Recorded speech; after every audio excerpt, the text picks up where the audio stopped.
में पहले की बात है। बंदर और लोमड़ी की बहुत अच्छी दोस्ती थी। वो दोनों हमेशा साथ साथ रहते थे। एक दिन बंदर भोजन की तलाश में कहीं बाहर चला जाता है। तभी लोमड़ी वहां आती है और वो भूख से तड़प रही थी। तभी लोमड़ी बंदर के बच्चे को देखती है और वह उसे खाने के लिए दौड़ती है। तभी बंदर वहां आ जाता है और वह अपने बच्चे को पकड़ लेता है और वो लोमड़ी की सारी बातें बताता है। तब बंदर कहता है, जाओ, अब हमारी तुम्हारी दोस्ती खत्म हो गई। तुम मेरे ना रहने पर मेरे बच्चे को खाने जा रही थी। आज से हमारी तुम्हारी दोस्ती खत्म। लोमड़ी परेशान हो जाती है। तभी लोमड़ी को एक बाघ आता हुआ दिखाई देता है और वह बाघ को देखकर और भी परेशान हो जाती है।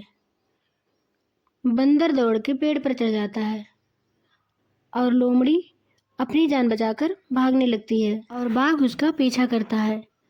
लोमड़ी भागते भागते थक जाती है। तभी वहां एक कुआं दिखाई पड़ता है। बस लोमड़ी अपनी जान बचाने के लिए कुएं में कूद जाती है। लोमड़ी को समझ में नहीं आ रहा था कि अब वह क्या करे। लोमड़ी वहां कुएं में बैठकर कहती है, बचाओ बचाओ, कोई मुझे यहाँ से निकालो। लोमड़ी की आवाज एक बकरी सुनती है। वह आकर कुएं में झांकती है। तब लोमड़ी अपनी चालाकी दिखाती है और कहती है, बकरी बहन, देखो कुएं में मुझे कितना आनंद आ रहा है। मैं इसमें बहुत खुश हूँ। लोमड़ी अपनी चिकनी चुपड़ी बातों में बकरी को फंसा लेती है और तब बकरी को लगता है, मैं भी जाके कुएं में देखती हूँ। और बकरी कुएं में कूद जाती है।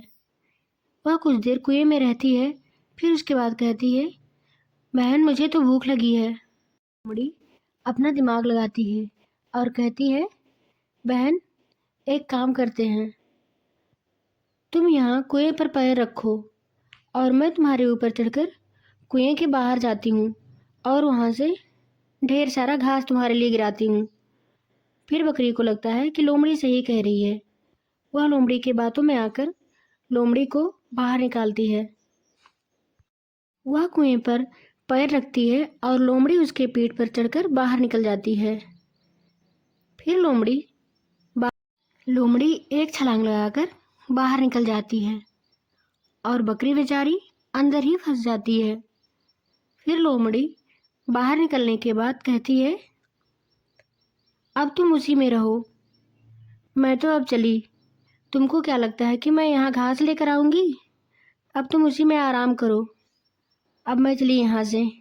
बकरी कुएं में तड़पती है और उसे निकालने कोई नहीं आता है। इस कहानी से हमें यह शिक्षा मिलती है कि हमें किसी की बातों में आकर कोई गलत फैसला नहीं लेना चाहिए। हमें बहुत सोच समझकर फैसला लेना चाहिए।